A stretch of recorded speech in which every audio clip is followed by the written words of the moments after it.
From the Cannabis Collective Retreat, I'm Peter Shaffrin with the Other Magazine, here with Courtney Beaupre and Melissa Gibson, the co-owners of Herbal Woodstock, the town's first legal cannabis dispensary. Thank you for coming. Let's start off with opening Woodstock's first legal dispensary, carries serious cultural weight.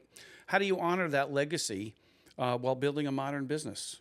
Courtney, you want to go first? Sure. I mean, I think it's really been a long journey to get to opening in Woodstock.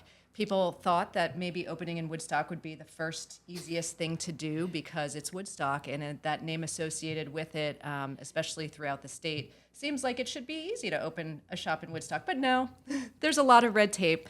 So, and that's not just the state, which had a lot of different things, but there was the town as well. And so what we did is try to work really hard with the town supervisor, our local community, to make sure that we were being responsible and that they, were, supportive of what we were doing, because we didn't want to, create any negative, impact on the community. So together, you and Courtney built this together. How do your different strengths complement each other in this business? Well, that's an easy one. Courtney and I decided to partner up last year. We were both pursuing this dream of owning an adult use dispensary, and we realized that we were better together. We have a lot of skill sets associated with being entrepreneurs. We both run our own hemp retail operations, but we work together in that some of my strengths include the marketing side of the business, community relationships, things that are sort of connecting the business with the community and outside. And Courtney has tremendous strength in a lot of the back end compliance, numbers, all of those things, which are super important because everyone thinks it's fun. Let's open up, a cannabis business. Put on a show. But right, it's and especially we've only been open officially for 2 months, but everything up until this point has really been on the compliance and operational side, and we work very well together, and we figured that out early on.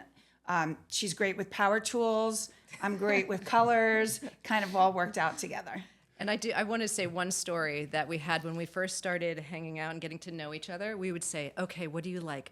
Mayonnaise, mustard, or any of those things. And we're complete opposite in almost every single way. How do you not like mustard? I hate mustard. Literally almost everything we're opposites. We're very yin and yang, which actually works perfectly. It does. Yeah. Well, you mentioned Woodstock being such a cultural icon and the community. So I know you've only been open for a short while, but how has the community responded or embraced your opening? I mean, they've definitely embraced us. Just a reminder, we've been operating. I had a hemp store in the same location where we now have our retail operation for adult use for 5 years. So the community knows me. Courtney had her hemp dispensary about an hour away. So we've been educating the public. We've been out there. We've been working with members of the supply chain in the Hudson Valley and beyond. We've known you for a while too. I mean, our people really help to solidify how the community sees us. And even our grand opening was filled with members of the cannabis community that don't necessarily live in our area, but came to support us. And I think when the locals see that, or when they have experienced and they see that we have that sort of blessing, not only from the cannabis community, but from the local officials and the state officials, it gets them very excited because they know that we're going to bring them something that is legal, that is tested, all the reasons why you would want to go to a legal dispensary. And we fit right into the community. We are working with them. We do a lot of collaborations, and we feel really good about being the only place that people can get illegal weed. Well, now I'm going to go to the power tool person because I was at the dispensary and it is constructed with hemp, a lot of it. So tell me about the construction process and the decision to go with hemp as a building material. Yeah, I'm going to say I did not build those walls. I did a lot of things, but build those walls is not one of them. I'll say it's been Melissa's dream. She wanted the entire place to be built with hemp, and I said, well, we have a budget.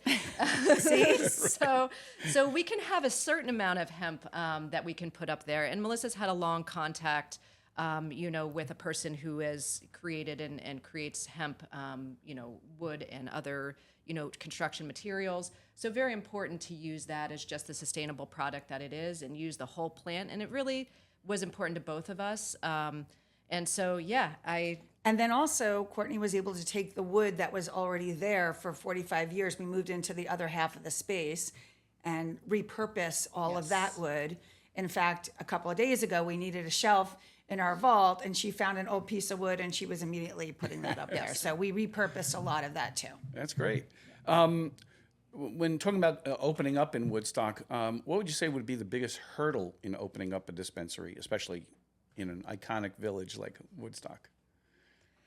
Well, I would say first, for us, it really was the town. And it's not necessarily when I say the town, the whole community, right? I think there's a lot of political, leanings and things and people that, had wanted to be established and people who wanted to be there. So that's sort of, whether it's competition or whether understanding of even how those rules, regulations work, how you apply, how it happens, people weren't entirely aware of how that worked. So there was a lot of, education to those folks into just understanding, what OCM was doing, how we were doing everything compliantly, legally.